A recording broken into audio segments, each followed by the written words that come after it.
ನಮಸ್ಕಾರ ಸ್ನೇಹಿತರೆ. ಕರ್ನಾಟಕದ ರಾಜಕಾರಣದಲ್ಲಿ ಒಂದು ಮಾತಿದೆ. ಬೆಳಗಾವಿಯಲ್ಲಿ ಹುಲ್ಲು ಕಡ್ಡಿ ಅಲ್ಲಾಡಿದರೂ ವಿಧಾನಸೌಧದಲ್ಲಿ ಬಿರುಗಾಳಿ ಏಳುತ್ತದೆ ಅಂತ. ಇದು ಸುಳ್ಳಲ್ಲ. ಬೆಳಗಾವಿ ಅಂದರೆ ಅದು ಕೇವಲ ಒಂದು ಜಿಲ್ಲೆಯಲ್ಲ, ಅದು ರಾಜ್ಯದ ಪವರ್ ಸೆಂಟರ್. ಇಲ್ಲಿ ನಡೆಯುವ ಪ್ರತಿಯೊಂದು ರಾಜಕೀಯ ಬೆಳವಣಿಗೆಯೂ ಇಡೀ ರಾಜ್ಯದ ಮೇಲೆ ಪರಿಣಾಮ ಬೀರುತ್ತದೆ. ಇವತ್ತು ನಾವು ಚರ್ಚೆ ಮಾಡ್ತಾ ಇರೋದು ಇಬ್ಬರು ದೈತ್ಯರ ಬಗ್ಗೆ. ಒಂದು ಕಡೆ ಉತ್ತರ ಕರ್ನಾಟಕದ ಕನಸುಗಾರ ದಿವಂಗತ ಉಮೇಶ್ ಕತ್ತಿ ಅವರ ಕುಟುಂಬ, ಇನ್ನೊಂದು ಕಡೆ ಪ್ರಭಾವಿ ಜಾರಕಿಹೊಳಿ ಸಾಹುಕಾರರ ಕುಟುಂಬ. ಒಂದು ಕಾಲದಲ್ಲಿ ರಾಮ ಲಕ್ಷ್ಮಣರಂತಿದ್ದ ಈ ಎರಡೂ ಮನೆತನಗಳು ಈಗ ಯಾಕೆ ಕಿತ್ತಾಡುತ್ತಿವೆ?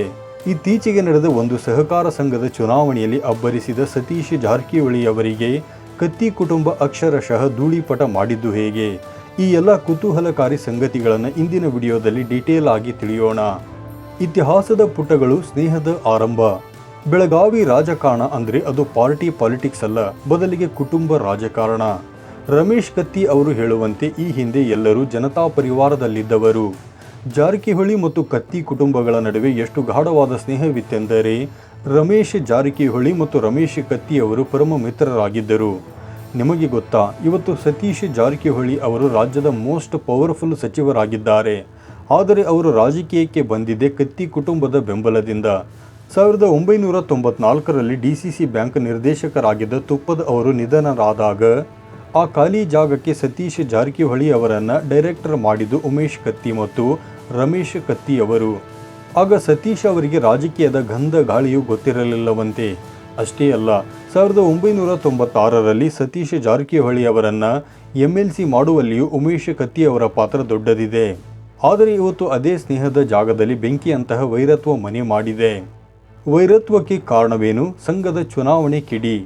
ಈ ಸ್ನೇಹದ ಬಿರುಕಿಗೆ ಅಸಲಿ ಕಾರಣವೇನು ಅಂತ ನೋಡಿದರೆ ಅದು ಸಹಕಾರ ಸಂಘದ ಅಧಿಕಾರ. ರಮೇಶ್ ಕತ್ತಿ ಅವರು ಈ ಬಗ್ಗೆ ವಿವರಣೆ ನೀಡಿದ್ದಾರೆ. ಸಂಘದ ಚೇರ್ಮನ್ ಮೇಲೆ ಅವಿಶ್ವಾಸ ನಿರ್ಣಯ ತಂದಾಗ ಗೊಂದಲ ಶುರುವಾಯಿತು. ಉಮೇಶ್ ಕತ್ತಿ ಮತ್ತು ಸತೀಶ್ ಜಾರಕಿಹೊಳಿ ನಡುವೆ ಯಾವುದೋ ಒಂದು ವಿಷಯಕ್ಕೆ ತಿಕ್ಕಾಟ ಶುರುವಾಗಿ ಬಿಟ್ಟಿತ್ತು. ಮೊದಲಿನಿಂದಲೂ ಇದ್ದ ಅಂಡರ್ಸ್ಟ್ಯಾಂಡಿಂಗ್ ಪ್ರಕಾರ ಸೀಟುಗಳ ಹಂಚಿಕೆ ಆಗ್ತಿತ್ತು.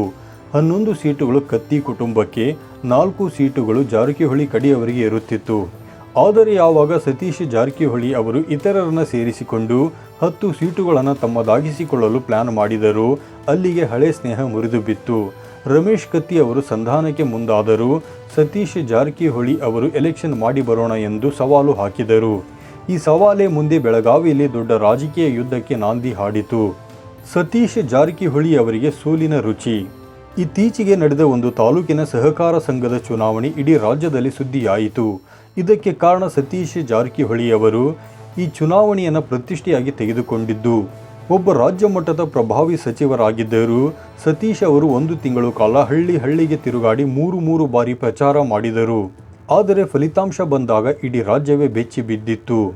ರಮೇಶ್ ಕತ್ತಿ ನೇತೃತ್ವದ ಕತ್ತಿ ಕುಟುಂಬ ತನ್ನೆಲ್ಲ 15 ಅಭ್ಯರ್ಥಿಗಳನ್ನು ಗೆಲ್ಲಿಸಿಕೊಳ್ಳುವಲ್ಲಿ ಯಶಸ್ವಿಯಾಯಿತು. ಅಬ್ಬರಿಸಿದ್ದ ಜಾರಕಿಹೊಳಿ ಬಣಕ್ಕೆ 0 ಅಂಕ ಸಿಕ್ಕಿತು. ಇದರಿಂದಾಗಿ ಸತೀಶ್ ಜಾರಕಿಹೊಳಿ ಅವರಿಗೆ ಭಾರಿ ಮುಖಭಂಗವಾಯಿತು.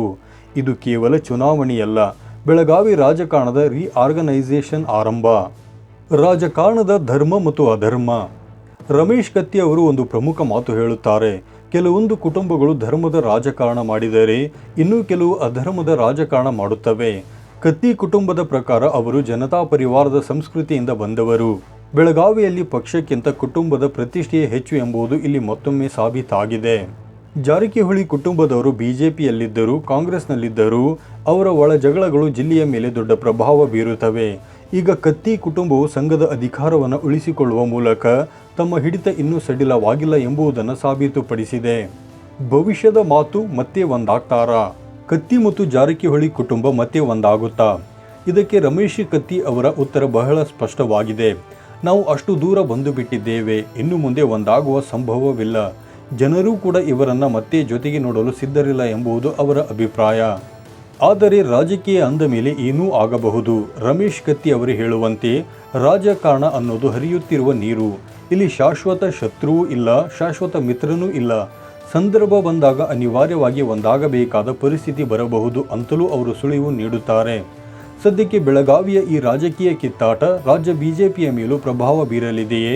ಬಸನಗೌಡ ಪಾಟೀಲ್ ಅವರ ಅಬ್ಬರಕ್ಕೂ ಇದಕ್ಕೂ ಸಂಬಂಧವಿದೆಯೇ ಅನ್ನೋದೆಲ್ಲವನ್ನು ಕಾದು ನೋಡಬೇಕು. ಸ್ನೇಹಿತರೆ, ಬೆಳಗಾವಿ ರಾಜಕಾರಣದ ಈ ಒಳಗುಟ್ಟುಗಳು ನಿಮಗೆ ಆಶ್ಚರ್ಯ ತಂದಿರಬಹುದು. ರಾಜಕೀಯ ಗುರುಗಳನ್ನೇ ಎದುರು ಹಾಕಿಕೊಂಡ ಜಾರಕಿಹೊಳಿ ಕುಟುಂಬದ ಮುಂದಿನ ನಡೆಯೇನು? ಕತ್ತಿ ಕುಟುಂಬದ ಈ ಗೆಲುವು ಮುಂದಿನ ವಿಧಾನಸಭಾ ಚುನಾವಣೆಯ ಮೇಲೆ ಯಾವ ರೀತಿಯ ಪರಿಣಾಮ ಬೀರುತ್ತದೆ? ನಿಮ್ಮ ಅಭಿಪ್ರಾಯಗಳನ್ನು ಕಮೆಂಟ್ ಬಾಕ್ಸ್ನಲ್ಲಿ ತಿಳಿಸಿ. ಇಂತಹ ಹೆಚ್ಚಿನ ಇಂಟ್ರೆಸ್ಟಿಂಗ್ ರಾಜಕೀಯ ಸುದ್ದಿಗಳಿಗಾಗಿ ನಮ್ಮ ಚಾನಲನ್ನು ಈಗಲೇ ಸಬ್ಸ್ಕ್ರೈಬ್ ಮಾಡಿ.